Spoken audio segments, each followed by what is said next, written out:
Boa noite a todos.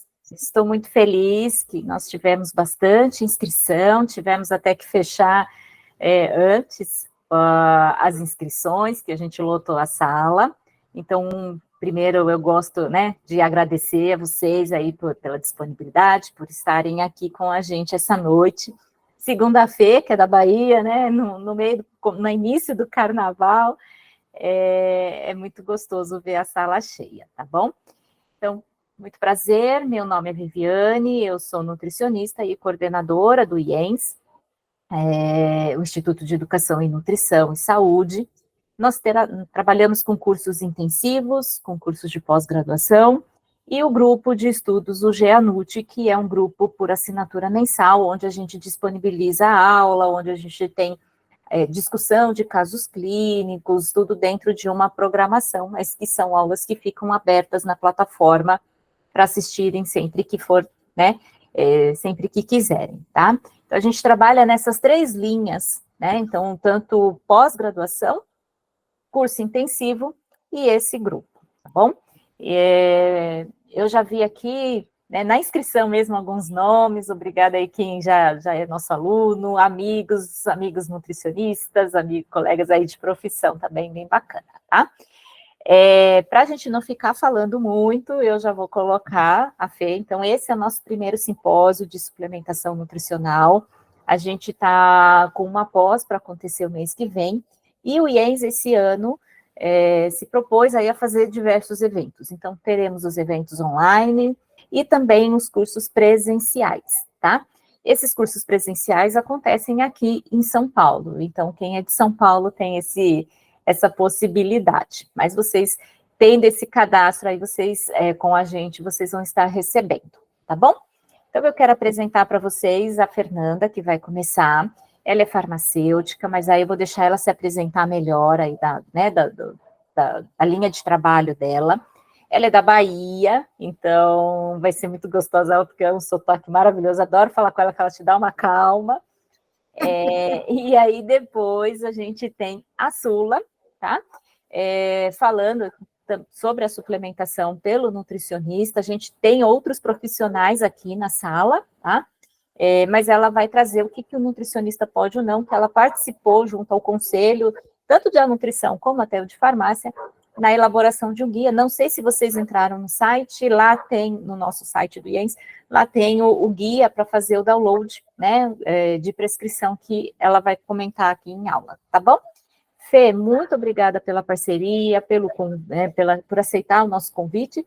A aula é sua, tá? Mais uma vez, obrigada, Vi, pelo convite. Sempre é muito bom estar aqui compartilhando, né? E quando faltar 10 minutinhos, me sinalize, porque eu posso estar ainda na minha concentração.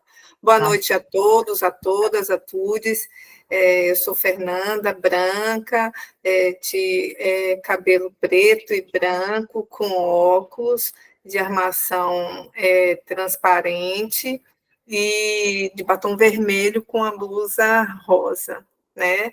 Essa é a minha descrição. Eu sou farmacêutica por opção, né? Amo a farmácia, sou formada em química também, mas tenho uma ligação com a nutrição já por anos, né? Eu poderia dizer que esses meus mais de 30 anos de formada, eu acho que 20 anos com a nutrição, trabalhando em visitação, em mentoria, em aula de pós-graduação, em orientação, e, inclusive, eu participei, junto com Sula, que vai estar aí mais tarde falando sobre suplementos, eu participei com ela no Conselho Federal de Nutrição, na parte da consulta pública e da elaboração da primeira legislação mais completa sobre a prescrição fitoterápica na nutrição, né, onde falava todos os predicados e necessidades que precisaria da pós-graduação. Mas a gente não vai falar agora de fitoterápico, né? Nós vamos falar de um ativo que, durante muitos anos, eu trabalho em farmácia de manipulação há mais de 20 anos. Nós vamos falar de um ativo, eu chamo ativo, mas posso também chamar de droga. Muitos vão também ver referências de fármaco, de princípio ativo, de substância. Ele tinha um valor extremamente alto, um valor agregado extremamente elevado hoje, com o passar do tempo, a indústria, ela fez um approach de maior número de vendas de marcas, que fez com que esse ativo que nós vamos conversar, que é a coenzima Q10, ele pudesse ter a repercussão que ele tem hoje em dia, né? Ele tem uma grande performance e de permeação de informações em muitas áreas. Se a gente for pesquisar, a gente vai encontrar de várias vertentes, saúde bucal e tantas outras que nós vamos conversar. E, no final, quando a gente for para poder tirar dúvida, nós vamos falar, na realidade, um pouquinho da visão farmacêutica, porque tem farmacêuticos aqui também, mas porque vocês fazem a prescrição e vai para a farmácia, seja na farmácia de drogaria, mas seja também na farmácia de manipulação, para poder fazer a manipulação. E o entendimento de uma boa prescrição, ela perpassa a identificação do que você escreve, né? Então, a gente vai falar muito sobre essa questão de como a gente se expressa. Bem, nós vamos falar sobre a coenzima Q10, como o tema diz, versatilidade, ou seja, a variação que ela pode ter e as apresentações que ela tem agora, tanto no mercado magistral quanto na indústria, e como otimizar os resultados. Porque, na realidade, hoje o paciente ele quer rapidez, eficácia garantida, e vocês querem uma segurança, óbvio, que para o que vocês prescrevem, e assim gerar o resultado. Vi, eu mudei agora o slide, está conseguindo ver? Para a gente fazer o teste de novo? Sim, pode ir tranquilo, tá bom? Então, ok, nosso cronograma é esse, a gente vai fazer uma pequena introdução, sempre vai ter referências comentadas em muitos dos processos, e a gente vai falar um pouquinho de formas farmacêuticas, e nesse processo a gente vai fazer um diálogo contemporâneo, mostrando as atualidades e as dualidades que existem no mercado, para depois a gente fazer o encerramento, tá? Então, como eu estava falando antes, se a gente for puxar coenzima Q10, em alguns segundos você vai ver mais de 7 milhões de resultados. E agora, se a gente for olhar no Dr. Google, né, que é a linha mais procurada, seja por nós prescritores, pesquisadores, professores, de uma forma geral, de forma simples, ela é mais pesquisada e ela é uma base de dados que muitas vezes pode ajudar, mas também pode prejudicar. Então, imagine a coenzima Q10, em que momento ela estaria na vida do seu paciente. E quando eu falo em que momento estaria na vida do seu paciente, existem pacientes que eles simplesmente chegam ao consultório, chegam à farmácia e dizem, eu quero coenzima Q10. E em muitos momentos a gente se passa e diz, ok, que mal vai fazer? E aí nós entramos numa ciranda, uma roda, um movimento que a gente não sai daquele ciclo. Até que ponto? Quem nasceu primeiro, foi o ovo ou foi a galinha? Então, quem errou primeiro? Foi a gente que aceitou de ter uma coisa simples, será que é simples? Ou de uma coisa tão grotesca que pode trazer algum tipo de risco para quem a gente cuida. E aí, se a gente continuar mexendo na questão das mídias, do acesso rápido à informação, você vai encontrar logo uma coenzima Q10 boa para a pele também. Então, antes o que era um ativo que você tinha referência ou que você pensava de uso oral, agora você vê de uso tópico. E por que eu estou falando dessa questão num grupo de nutrição? Porque a partir do momento que nós fazemos um processo de avaliação de paciente, e ele é integral, completo, perpassando por todos os nuances que possam ser dados do paciente, toda e qualquer informação que ele diz precisa ser avaliada, né? Então, eu estou falando aí de um produto que está falando aí de elasticidade, que é de uso tópico, mas a gente pode também falar de um produto que é de uso transdérmico, que é aquele que você faz a aplicação a nível tópico, nas áreas que não são pilosas, mas que vai direto para a corrente sanguínea, evitando o efeito da primeira passagem hepática. Isso interfere, isso é biodisponibilidade, isso é intervenção, talvez, num resultado laboratorial. Então, a gente precisa ficar atento a todas as informações que o paciente traz, para ver se dentro daquelas informações que ele traz, pode ser uma coisa que ele considere banal, mas que seja importante também no processo da avaliação do paciente. E aí, nós estamos numa era de globalização, que hoje, você está falando aqui, eu estou em Salvador, vocês estão em São Paulo, tem gente que está no interior da Bahia, tem gente de outros estados aqui, depois vocês colocam de onde vocês vieram, e a forma como a gente se comunica tem que ser a mesma, porque nós estamos no mesmo país, mas as compras hoje estão globalizadas, não é verdade? Então, uma das coisas que eu sempre prezo quando eu converso com um paciente que veio sobre uma orientação e condução de um profissional, ou quando eu estou falando com um profissional propriamente dito, prescritor, é que no processo de anamnese daquele paciente, há uma necessidade de se ver o que ele usa no seu cotidiano, a nível oral, né? No caso, o nutricionista vê a nível oral e a nível talvez tópico também, como a gente mostrou. Por que eu estou dizendo isso? Porque hoje você pode comprar coisas importadas com grande facilidade. Não sei se vocês sabem, mas os medicamentos chineses ainda não vieram para o Brasil, né? Uma nova Algina, uma dipirona, custa 50 centavos a unidade, quando que na indústria americana, em outros lugares, custa 2, 4 reais a unidade, tá? Vai custar essa diferença que eu estou falando. Você pode comprar uma coenzima Q10. Então, quando vai ser feito o processo prévio de anamnese do paciente, ver as possibilidades de interação, a informação se ele comprou um produto, um medicamento, um suplemento importado, traz de grande valia. E quando a gente vai pesquisar no FDA, o nosso querido de destaque com a enzima Q10, ele não é aprovado no FDA para questões off-label, aquelas que pode servir para uma coisa, foi feito estudo para uma coisa, mas ela também é para outra. Como, por exemplo, o minoxidil, que é para queda de cabelo, mas que antes era para hipertensão. Então, o FDA, ele tem uma configuração que dá que a coenzima Q10, ela tem restrições de uso, né?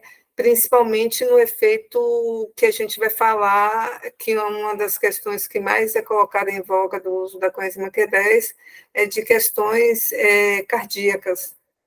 Então, a informação de quem traz, é importante a gente saber o tempo de uso, o momento do horário, qual é a origem, para a gente poder saber a composição e a concentração, se ele falar, e olha que eu estou aí falando da coenzima Q10, e eu estou olhando aí a coenzima Q10 no tratamento pediátrico congestivo, porque alguns estudos em ratos diziam que poderia ser feito o uso da coenzima Q10 até a nível nasal.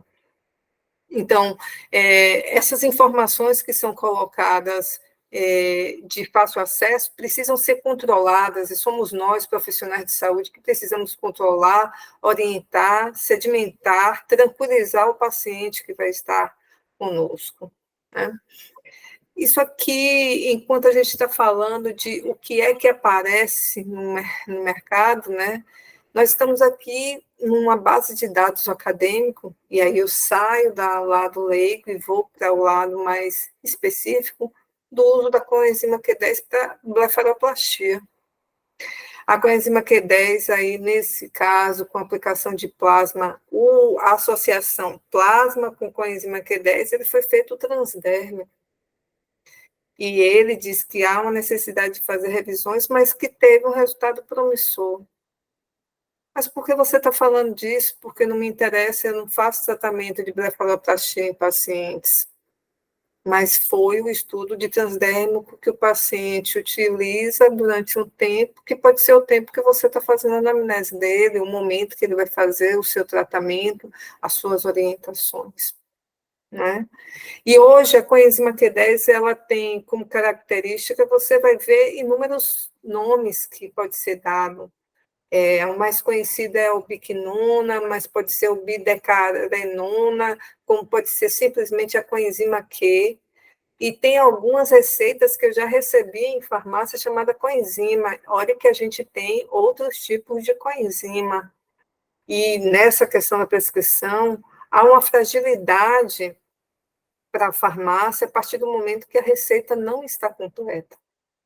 Eu friso essas questões porque Sua vai falar do guia, e eu acho que foi uma prova maior da combinação de duas classes de profissão, que foi o Conselho Federal de Farmácia e o Conselho de Nutrição.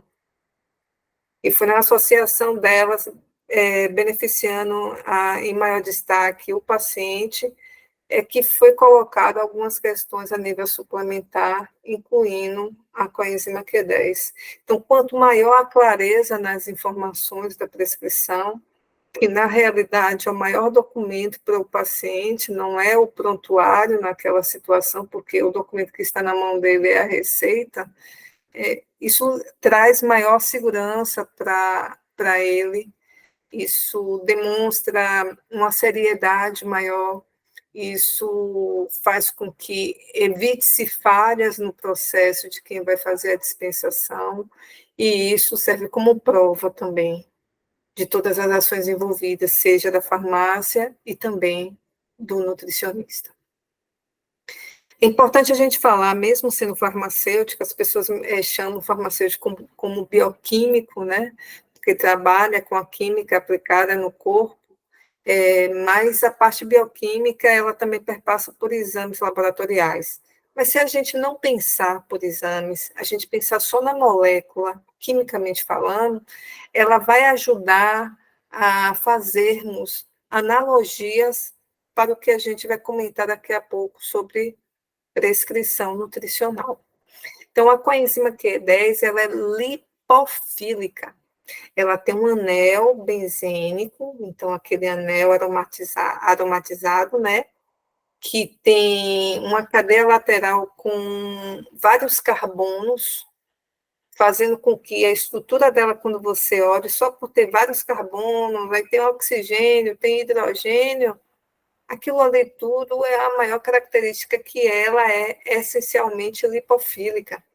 E se ela é lipofílica, ela tem afinidade por áreas expressamente lipofílicas. E se ela tem afinidade por áreas extremamente lipofílicas, nós precisamos pensar em o que a gente vai orientar no futuro, que é a prescrição, que é a forma maior de prescrição. Vocês vão entender bem. Então, a coenzima Q10, ela sofre um processo de oxidação, porque ela é essencialmente um antioxidante potente celular, onde você vai ter, nos seus estados redox, a própria ubiquinona, que ela é totalmente oxidada para aquela questão de transporte de elétrons e de formação de ATP. A albicemiquinona, que também é chamada semiquinona, que ela tem um papel intermediário de oxidação, ela fica uma parte oxidada, uma parte reduzida, e aí ela não tem efetivação em muitos estudos, assim, em termos de efeito farmacológico, e tem o ubiquinol. Aí sim, esse ubiquinol é totalmente reduzido no processo de reação em cadeia, fazendo um efeito pleno nas mitocôndrias como antioxidante, e é ele que causa o efeito de absorção da coenzima Q10, de facilitar essa questão, é ele que é absorvido, e é ele que vai estar em 90% do nosso sangue, quando a gente vai fazer um exame laboratorial, ou então a gente vai fazer uma medição a nível sanguíneo.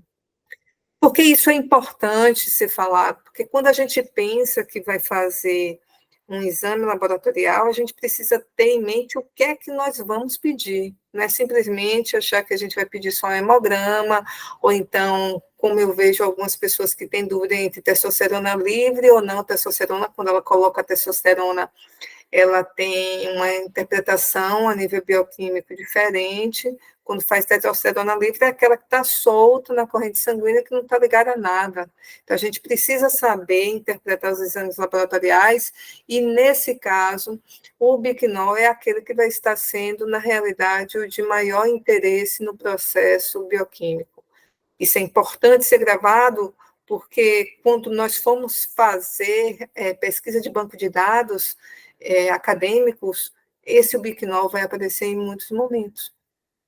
E aí, nessa questão da gente falar do nutricionista, que tem, por si só, a sua base de prescrição, a cadeia alimentar, a via oral, trato gastrodigestória, nós temos como via de absorção um processo que ele é lento, que ele vai reduzindo, então ele tem a sua característica, que não é de um efeito tão rápido, e que ele tem uma ação no intestino delgado. Friso de novo a informação, intestino delgado. Se eu estou falando em intestino delgado, a primeira informação que a gente precisa pensar é como eu vou fazer a prescrição do meu paciente, ou por que eu vou indicar a coenzima Q10, se ele não estiver bem na sua questão da presença de micro-organismo no seu trato gastrodigestório, principalmente intestino. Se eu não estou adequada para poder receber a coenzima Q10, se meu intestino, minha microbiota não estiver adequada, meu microbioma não estiver equilibrado, eu só vou gastar dinheiro de utilizar um produto que tenha essa característica de absorção. Então, a gente começa a entender de uma forma mais ampla que a prescrição ela envolve um raciocínio lógico, bioquímico e farmacológico nesse processo. Então, como é que anda o meu intestino? Como é que andam os processos de alimentação para poder gerar um equilíbrio da microbiota, da microbioma, intestinal? A coenzima Q10, se a gente fosse fazer uma revisão bibliográfica, um compilado de artigos, nós iríamos ver que ela é essencialmente uma substância bioativa, que é antioxidante e que vai atuar basicamente por esse processo de redox, de redução e de oxidação na prevenção de danos oxidativos causados pelos radicais livres. Ela é uma vitamina C, porque vitamina C também atua na prevenção dos danos oxidativos. Atua diretamente nos radicais livres. Ela é uma vitamina E? O que faz a diferença entre se essa estratégia, de forma geral, quando a gente vai verificar os compilados, dá nisso? Eu deixo uma reflexão nesse momento para vocês, para a gente poder continuar no processo de que a coenzima Q10 você não vai encontrar exatamente no alimento, ele é transformado no organismo, mas o que o que vai ajudar nesse processo de transformação são os alimentos. Nesse processo de escolha de alimentos, hoje a gente está com uma gama grande de público vegano e vegetariano, e como a gente pode fazer a melhoria desses processos. Eu participei de um evento ortomolecular, onde um determinado médico ele dizia assim: vocês já perceberam que as pessoas veganas e vegetarianas elas têm um processo de envelhecimento mais rápido? Talvez porque tem um teor menor de coenzima Q10, porque quando a gente vai envelhecendo, a coenzima Q10 ela vai diminuindo o seu teor, sua concentração no nosso organismo, mas também a alimentação precisa ser favorecida. Ele deixa essa observação para alguns tipos de pacientes, para a gente fazer terapêuticas, condutas, vocês nutricionais, que vá fazer uma reposição orgânica adequada, onde, para nutricionista, a base da prescrição é o alimento. E aí, quando chegou em 2018, por uma resolução, a 243, caracterizou a coenzima Q10 não só como um suplemento, porque suplemento pode ser várias coisas, ela é caracterizada também como uma substância bioativa, onde ele tem uma ação que é reconhecida, metabólica ou fisiológica, no caso da definição, e que pode ser obtida através do alimento ou de um produto que não tenha uma conotação medicamentosa para uma doença, para uma modulação, uma prevenção ou um tratamento específico de algo mais crônico. E aí é quando você volta naquela informação do que é a coenzima Q10, que a gente falou antes, que estava como antioxidante, ele toma um dimensionamento maior para a questão da metabolização energética celular, e aí a gente começa a fazer uma avaliação de prescrição. Qual é a característica maior de uma farmácia de manipulação ou de uma receita magistral? Magistral feita pelas mãos, magistral vem para a farmácia de manipulação. É ter associações. Então, se eu trabalho com uma formulação que tenha uma associação de elementos que também auxiliam no processo energético celular, para que eu vou colocar coenzima Q10? Para dar uma melhor performance, um menor approach, como dizem alguns, a gente precisa fazer uma receita que é a dita chamada receita racional, lógica para o processo, para poder evitar um número de ativos que possam ser colocados, que a gente não vai saber controlar qual ativo foi que causou um determinado efeito. Então, precisa se ter muita cautela. E aí, quando eu falo de cautela, hoje nós estamos numa era onde a nossa população é mais longeva, né? Então, a longevidade é uma característica, a ponto de questão dos aposentados foi revista para isso. Nós vivemos mais, se a gente vive mais, nós oxidamos, na realidade, para mim, a minha conotação de identificação do que é o ser humano, ele é um ser essencialmente orgânico, oxidado, a partir do momento que a gente já nasce, só o estresse do nascimento já é um processo de oxidação forte, e a gente vai oxidando cada vez mais e vai sendo feito com aquele reloginho, a partir do momento que a gente nasce, aquele reloginho vai ser acionado para poder se desligar num determinado momento. E esse desligar tem a ver com vários fatores, vocês muito bem sabem. E um dos fatores é a produção energética celular, que a produção energética celular, o metabolismo celular, ele tem a ver com a energia que é gerada dela para poder gerar a vitalidade.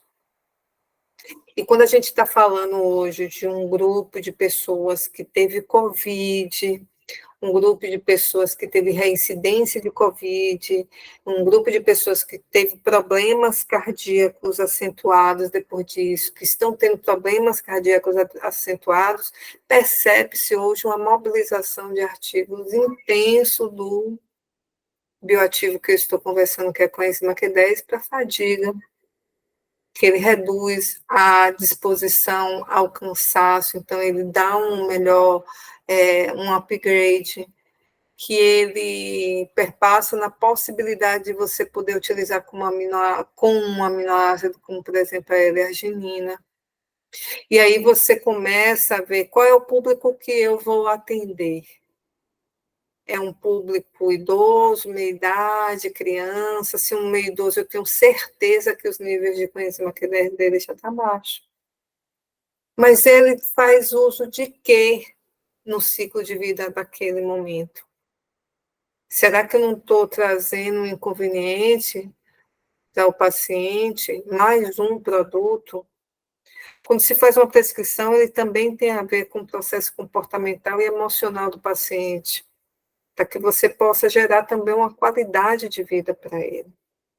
Mas é inegável que a adaptação da interpretação de quanto mais a gente vive, a gente oxida, e quanto mais a gente se expõe ao considerado Covid, a gente tem uma questão de fadiga muito mais crônico, isso é real, e isso tem a ver também com a produção de coenzima Q10 orgânica. E aí, analisando, para poder falar de coenzima Q10, a gente poderia ficar só falando coenzima Q10 para processos cardíacos, coenzima Q10 para saúde bucal, coenzima Q10 para envelhecimento. A gente vai considerar como os objetivos principais o geral. Então, eu peguei os artigos mais novos de 2023, que fizeram uma coletânea das possibilidades e dos recursos e até mesmo da existência de artigos relacionados com a coenzima Q10 de 2021 para cá. E os de maior destaque foram esses que eu coloquei aí, onde você vê uma imensidão de possibilidades. E aí? Óbvio que a gente está aqui falando de doenças mitocondriais, você teria vários atendimentos, inclusive direto das outras que estão aí colocadas. Quando eu estou falando de enxaqueca, eu já tenho visto muitas prescrições dos centros especialistas em enxaqueca falando de associações de elementos, suplementos mesmo, grupos de nutricionistas prescrevendo, a depender do tipo de enxaqueca, junto com a coenzima Q10. Mas o número de artigos tem aumentado cada vez mais é a questão da preservação do DNA como um modulador genético, né? Nós temos o nosso DNA, nós temos também os telômeros, então quanto mais se encurta esse telômero, mais a gente envelhece, então ele faz uma modulação para poder tentar, entre aspas, parar esse reloginho. Nós temos artigos que vão falar desde 1 estrela até 5 estrelas de importância de doenças cardiovasculares e angina.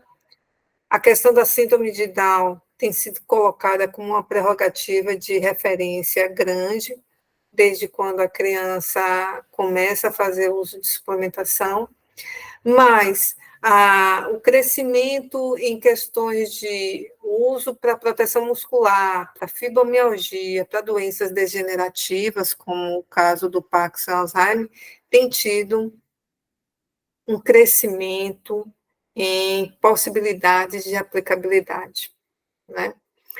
Quando a gente fala do câncer, a gente precisa ter cautela, nós vamos falar aqui, não é nutrição oncológica que a gente vai fazer, mas a gente pode tratar um paciente que teve o tratamento de câncer, que 5 a 10 anos depois foi considerado como curado, e como foi esse processo para ele, ou simplesmente ele está fazendo o tratamento, e como é que a gente vai fazer, né? Então, percebam que a aplicabilidade de referências de vários graus de reconhecimento de universidades, ele pode perpassar por crianças, adolescentes, idosos, jovens e até mesmo gestantes, como é o caso da pré-eclâmpsia.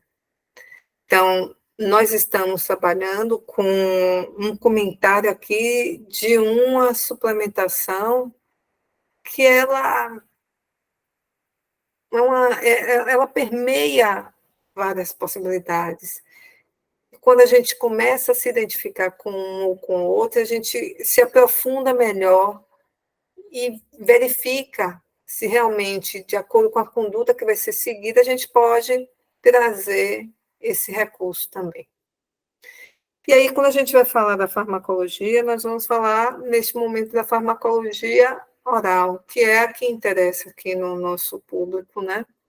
Nessa questão, nós temos um processo de distribuição e captação bem característico da bioquímica, não tem nenhum estresse em relação à forma de metabolismo. Ela é ingerida na forma já oxidada, no seu processo mesmo de trabalho de manuseio e de absorção. Ele já faz um processo de oxidação, e a gente percebe realmente o pico de concentração dele na nível sanguíneo de 6 a 8 horas. Por que eu estou falando isso, senhores, de 6 a 8 horas? Porque se eu tenho um pico de concentração máximo dele de 8 horas e eu tenho uma meia-vida plasmática de 34 horas, isso vai fazer com que, se eu for fazer um exame laboratorial para que seja feito o dosamento de alguma coisa e que esta coenzima possa intervir, eu preciso saber desse dado para poder orientar. Olha, você vai fazer esse exame 34 horas depois, 40 horas depois de ter tomado a última vez esse suplemento com coenzima Q10. Quando a gente faz isso, nós temos um reconhecimento, se a gente quer trabalhar com o estado do paciente, sem a suplementação e entender como ele ficou, o nosso organismo ficou, isso é excelente para poder fazer uma orientação de que momento o exame laboratorial vai ser realizado.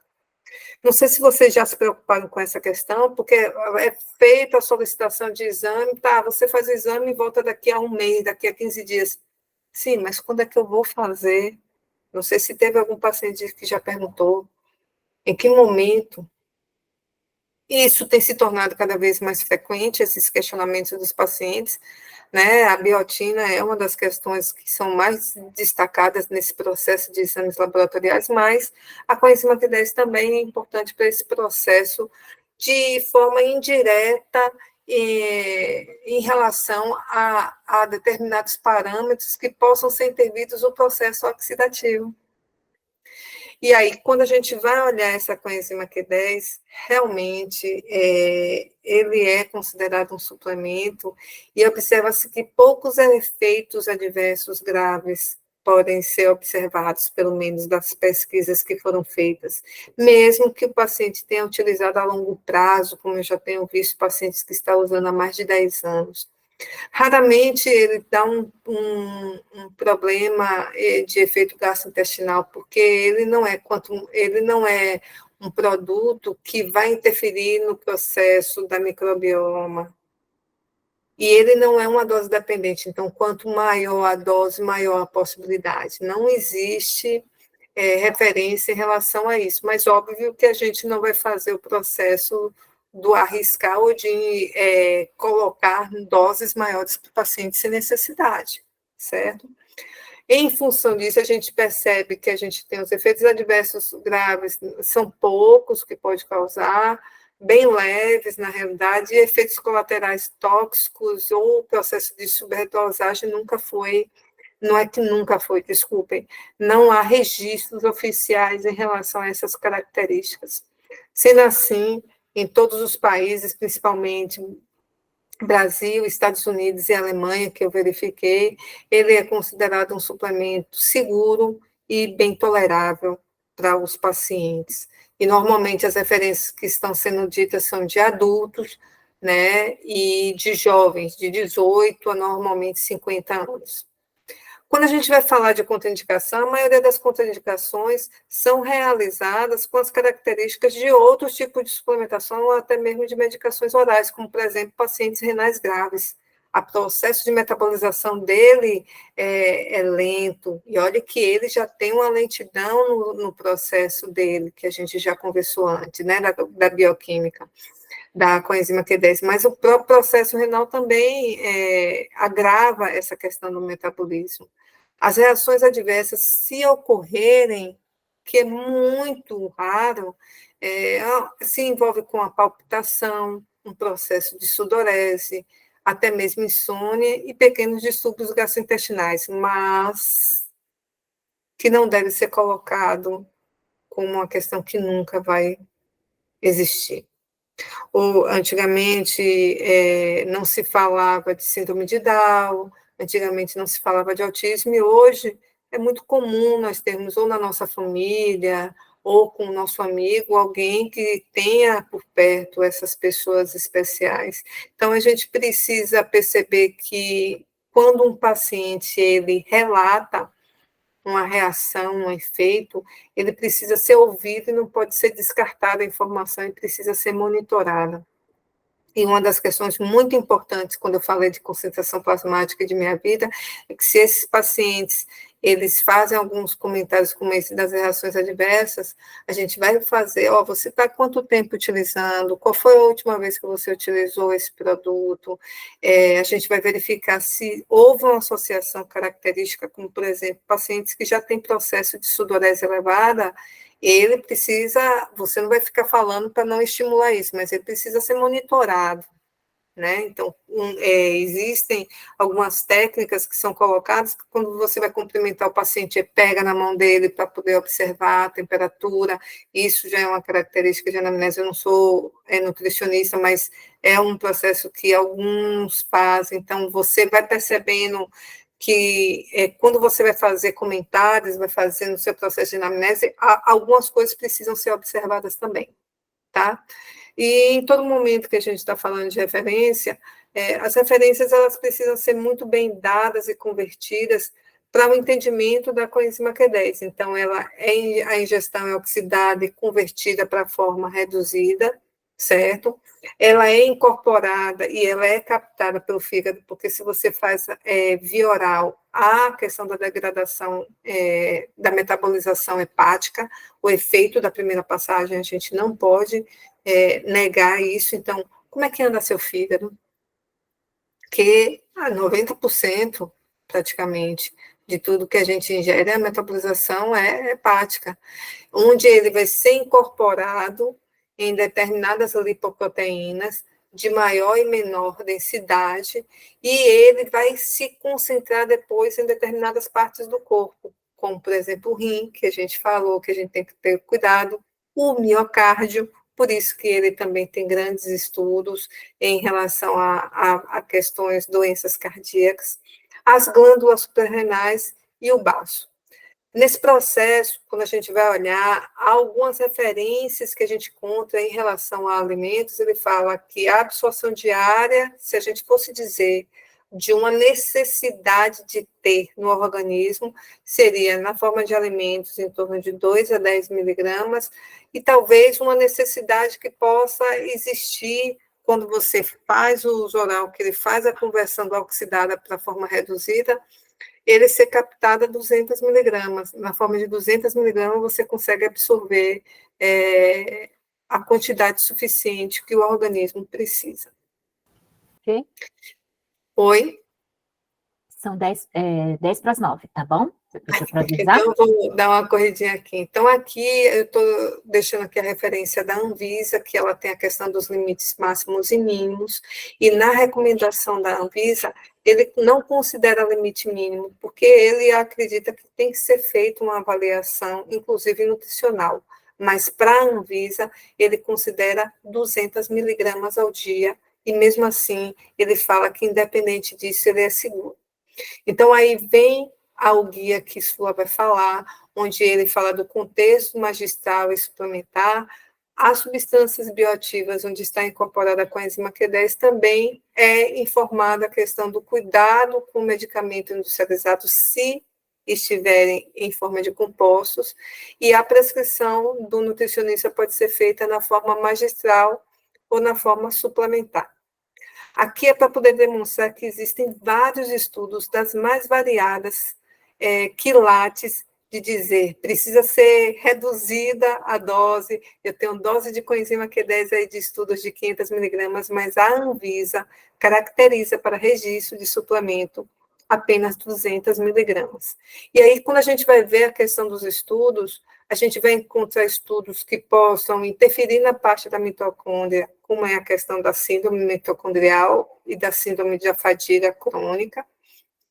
Ele pode intervir na questão da prescrição nutricional, onde, por que eu vou prescrever, para que eu vou prescrever, como eu vou prescrever.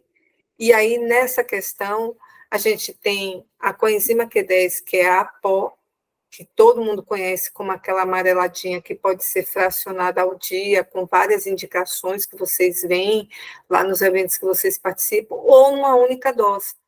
Só que as referências maiores que têm se encontrado dessa pó simplificada, a Anvisa considera 200 miligramas como suplemento, mas tem, inclusive, referências dessa pó de 400, 500 miligramas. Só que a evolução da indústria, da farmácia, foi além desse pó. Hoje nós temos vários tipos de coenzima Q10. Então, eu estou mostrando aí para vocês o Cava Q10, o Maxolve, o Bixome, que são produtos que, na realidade, são nome de ativos utilizados na farmácia magistral como nome comercial. E eles têm como caracterização diferentes propostas de estrutura, mas todas são coenzima Q10. A Cava Q10 mesmo, que é um fornecedor chamado Galena, mas que vocês vão encontrar na internet com o nome Galena mesmo, ele tem essa estrutura que eu estou mostrando aí do lado direito, onde é uma ciclodestrina, onde ele protege a coenzima Q10 com relação a um processo de patente, englobando e na estrutura dele, física dele, ele vai fazer com que gere uma solubilidade maior na água e ele fica nessa caracterização, quando dissolvido na água, ele não forma separação de fases. Ele também é na forma pó, mas ele tem essa questão de microencapsulamento, em forma de ciclodestrina. Ele tem no mínimo 20% de coenzima Q10, então tem que ser descontado, e ele é considerado um produto natural.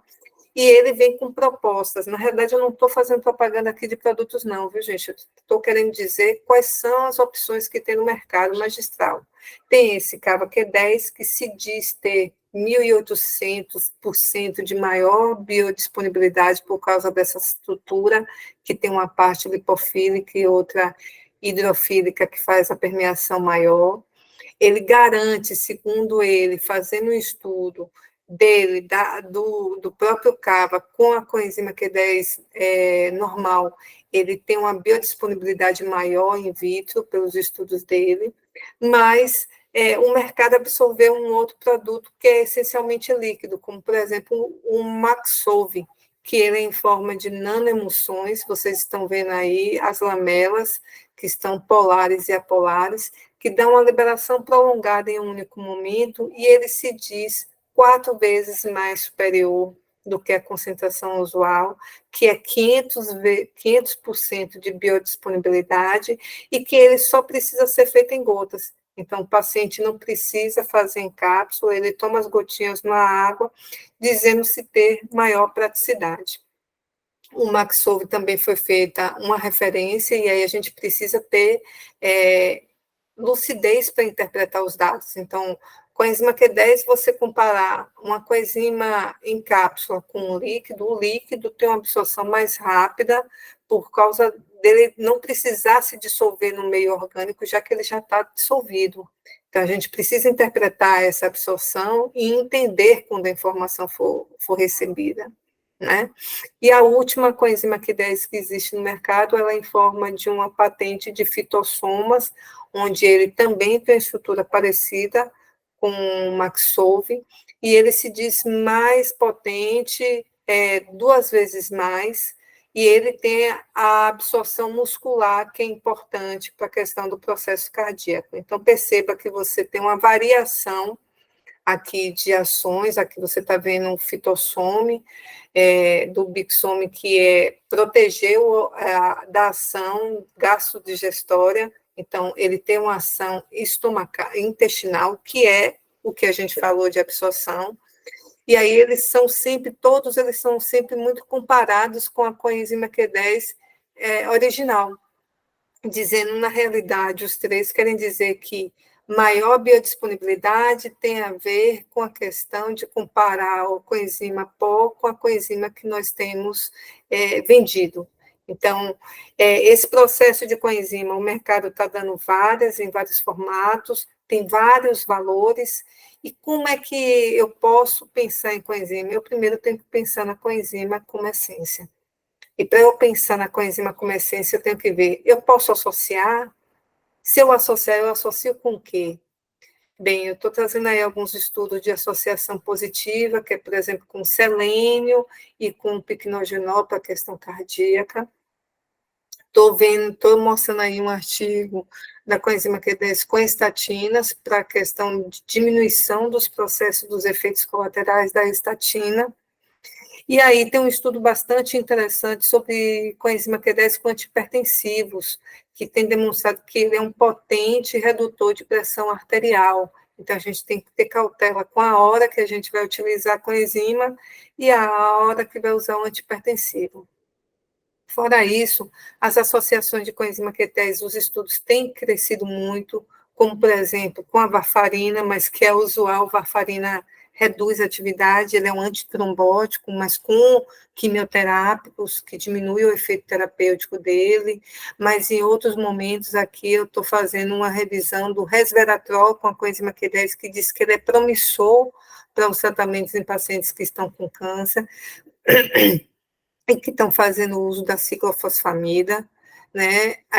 A possibilidade de usar cúrcuma com enzima Q10 com esses pacientes, observou-se nos trabalhos com ratos que a coenzima Q10 ela é promissora, e com outros medicamentos quimioterápicos também, para diminuir os efeitos tóxicos desses quimioterápicos, mas até que um ponto esse controle de efeitos tóxicos pode valer.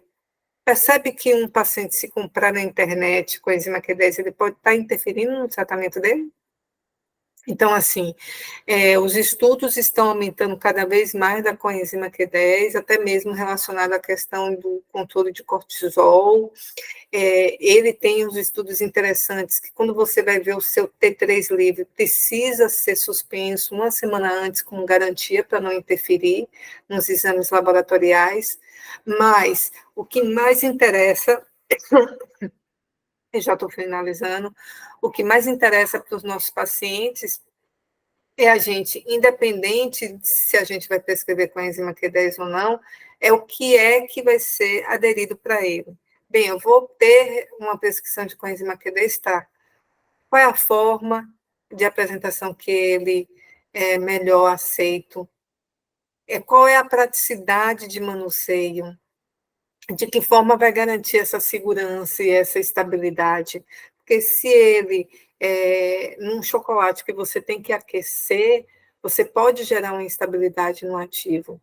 E aí vem as informações que você tem uma infinidade de formas farmacêuticas, desde base efervescente, como os conhecidos comprimidos, cápsulas, mas também as cápsulas oleosas, as gotas, as pastilhas, e aí para cada elemento que você vai ter, que você vão receber visitas, independente de qual ativo, a tecnologia de controle desse ativo vai restringir a forma farmacêutica que você quer trabalhar para o seu paciente.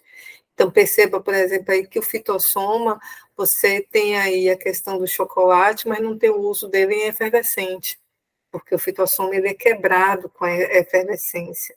Né? Já o Maxove, ele é líquido, você não vai conseguir fazer ele, na realidade, ele não fica estável em outras formas farmacêuticas. Então, naquela questão do guia de farmácia, que foi a farmácia, o Conselho Federal de Farmácia e de Nutrição, nós temos também na área farmacêutica um guia específico de orientação às farmácias magistrais e que elas falem assim, olha, a regulamentação nova do Conselho Federal de Nutrição é essa, tem que se ter cuidado com a questão da forma da prescrição e a questão de como você orientar o paciente é fundamental. Então, vocês estão vendo aí a coenzima Q10 numa dose super baixa, que não é uma dose usual de referências, mas só para poder ter ideia que para poder ser avaliado, que está a informação aí, aplicar um filme sobre a língua. Então, de que maneira a gente vai orientar o paciente? O farmacêutico contribui para essa orientação, mas como tem vindo também a questão da orientação do nutricionista, a comunicação entre os dois precisa estar em comum, né? E por último, eu faço essa questão do cuidado com que a gente fala de suplementos, porque mesmo da coenzima Q10, vamos fazer um acordo? Entre no site da Anvisa uma vez por mês, e você vai ver, coloca o nome de um produto, o CNPJ de um produto, registro de um produto, o nome químico de um produto, que você viu aí a questão que teve a falsificação de um produto de marca forte, e que a falsificação estava grotesca em termos de cor de cápsula, e era coenzima Q10. A falsificação foi em cima da coenzima Q10. Então, se aquela empresa não tivesse feito todos os registros para comprovar o controle de qualidade dela, como a farmácia de manipulação também faz, ela tem que provar para os órgãos, inclusive para o prescritor, que ela está fazendo certo e como saiu da empresa, né? Então, falar de coenzima Q10, a gente terminou aqui, eu estou terminando minha aula, mas falar de coenzima Q10 não é uma questão fácil, porque ela perpassa por vários horizontes, né? E quando a gente vê, se a gente é estudante, se ela é farmacêutico, a gente tem um processo de superação intensa. Então, superar não é escolha, é uma necessidade. E a escolha é essa que nós estamos fazendo aqui, próximo ao carnaval. Eu, como baiano, estou dizendo em pleno carnaval, né? Está aqui meu contato, se vocês quiserem falar comigo, minha profissão, né, farmacêutica, Fernanda Magalhães, @hotmail.com.